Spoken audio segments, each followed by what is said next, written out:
You know, hey, we Geeks Hip-Hop podcast, only podcast blend hip-hop culture and geek culture together. And of course, you know, usually when we tell somebody, you know, who we are, if they are not familiar with the culture, they try to find something that they latch on to so they can have a familiarity with the conversation. So his was Dragon Ball Z. Oh man, I love Dragon Ball Z and everything like that. And so, you know, of course, as the conversation going, I'm telling them more things that we do. Like, oh yeah, we talk to celebrities, and I was naming celebrities, and Bacardi said he was sitting there like, I wonder which one is this guy going to recognize, right? But he was a white guy that also listens to hip hop, so you know, it was a couple of names. But then when I said, yeah, you know, we also we do reporting on Sway in the morning, and I mean Sway's universe and everything. He was like, wait, you was in Sway in the morning?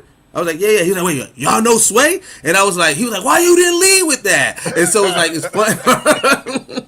So it's funny because it's about those random shit. I don't know them niggas. Right.